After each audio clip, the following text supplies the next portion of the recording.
सर्वप्रथम विश्व के महान वैज्ञानिक, महान दृष्टा, महान दार्शनिक, महान पर्यावरणविद, मनुष्य जाति के 10,000 साल के ज्ञात इतिहास के अब तक के सबसे विद्वान पुरुष विश्व गुरु महामानव तथागत गौतम बुद्ध को नमन करता हूं। भारत की बंजर भूमि को बुद्ध धर्म से सिंचित करने वाले परम पूज्य बाबा साहब डॉक्टर भीमराव अम्बेडकर जी को नमन करते हुए आज के इस कार्यक्रम के अध्यक्षता कर रहे परमादरणीय अध्यक्ष महोदय, मुख्य अतिथि आरपी भारतीय जी, मुख्य वक्ता संजय भारतीय जी और मंच पर बैठे हुए हमारे तमाम मिशनरी साथी और हमारे सामने बैठे हुए तमाम पितातुल बुजुर्गों, नौजवान साथियों का मैं हार्दिक स्वागत अभिनंदन करता हूं।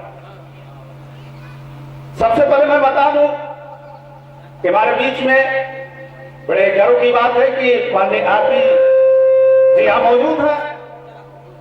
इस संगठन का जो मकसद है इस पर चर्चा नहीं हुई।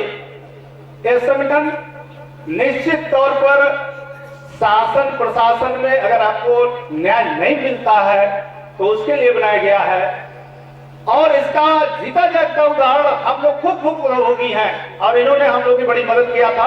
माननीय आरपी मौर्य जी ने रमाकांत कोयलीपुर में हत्याकांड जो हुआ था उसमें माननीय आरपी मौर्य जी ने उस समय के तत्कालीन सीएम जो मौजूदा इसमें नहीं है, तत्कालीन सीएम अखिलेश यादव, उनके सचिव, वहां के डीएम, वहां के एसपी को ऐसी क्लास ली थी कि उनको हमारी बात 4 से 5 दिन के बाद माननी पड़ती। तो मैं इनका आज के इस सिरकिना की धरती पर परम with great respect to RP Maurya ji मैं उनका स्वागत और अभिनंदन करना चाहूंगा कि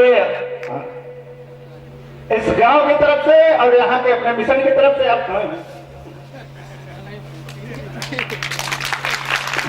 और मैं चाहूंगा कि सब लोग खड़े होकर के इनका सम्मान करेंगे क्योंकि इन्होंने न्याय के लिए अपना बीड़ा उठाया है और इन्होंने सीएम, पीएम और एसपी तक को नहीं छोड़ा है। अपने कारनामों के लिए ये पूरे देश में चर्चित है। तो मैं आपका जौनपुर की धरती में स्वागत और अभिनंदन करता हूं और कहना चाहूंगा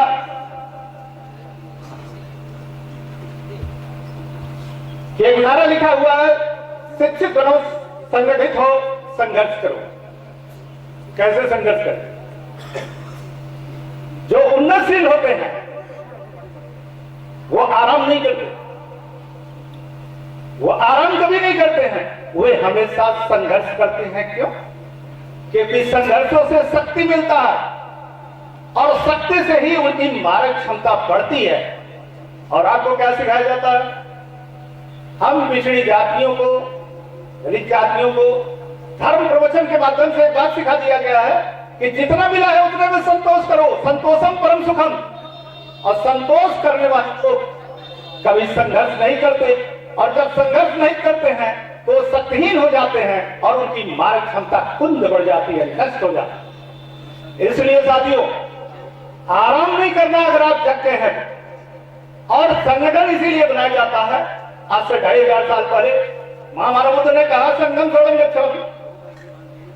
दुनिया में कोई भी कार्य संगठन के बिना संभव नहीं है।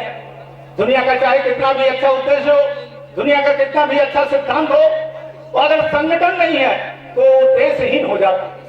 क्योंकि संगठन में शक्ति होता है, शक्ति के बल पर सिद्धांत लागू होता है। सिद्धांत चाहे कितना ही अच्छा क्यों ना हो, अगर संगठन नहीं है तो सिद्धांत गौण हो जाए।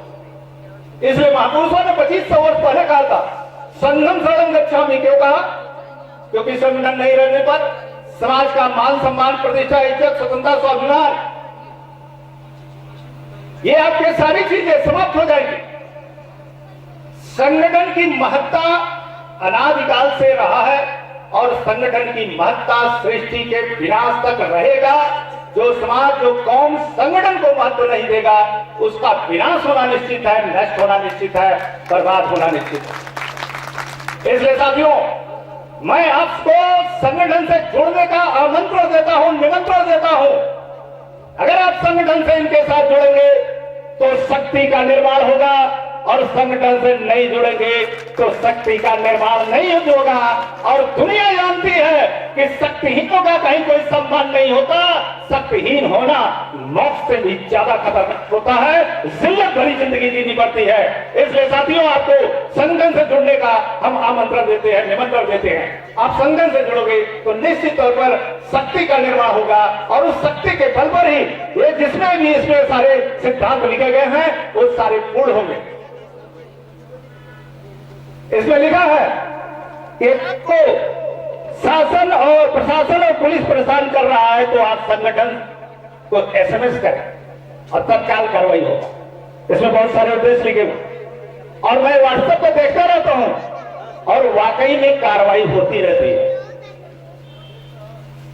ऐसा एक्टिव संगठन मुझे देखकर बड़ी खुशी होती है, मैं इनको बधाई हमेशा देता। तो इतिहास साक्षी है कि संगठित ताकत के बल पर दुनिया की बड़ी सी बड़ी हुकूमत की बुनियाद भी हिला दी जाती है। संगठित ताकत के बल पर दुनिया की बड़ी से बड़ी सल्तनत की दीवारें ढहा दी गई हैं। संगठित ताकत के बल पर ये जो फोटो लगा है, राजनायक चंद्रगुप्त ने कन्याकुमारी से लेकर अफगानिस्तान तक का साम्राज्य स्थापित किया था।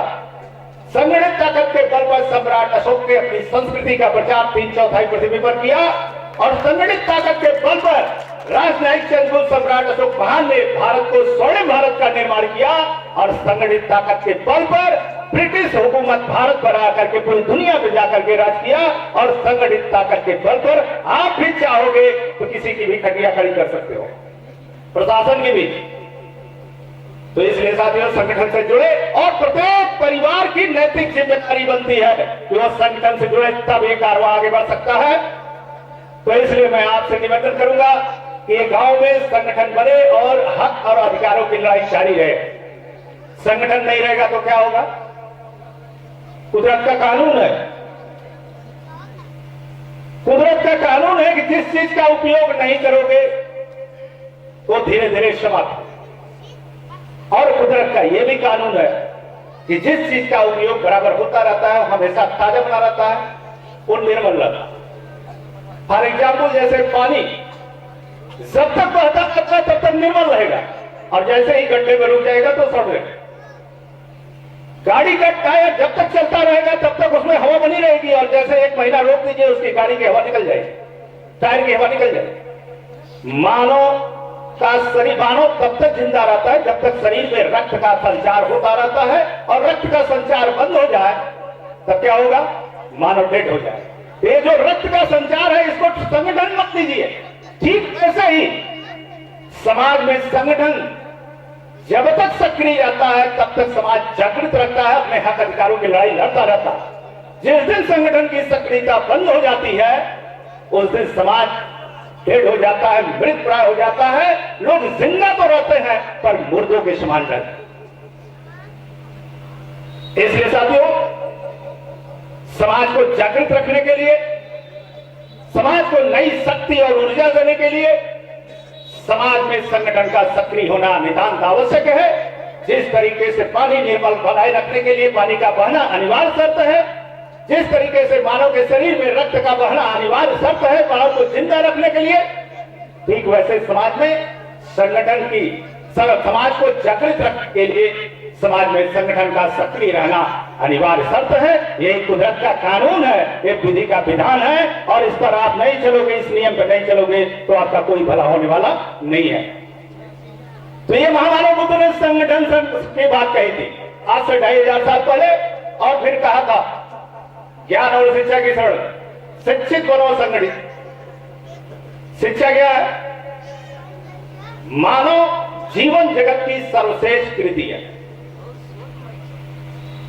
इस मानव के अंदर सीमित संभावनाएं, क्षमताएं छिपी हुई हैं और प्रत्येक व्यक्ति के अंदर अलग अलग शक्तियों और क्षमता भंडार है,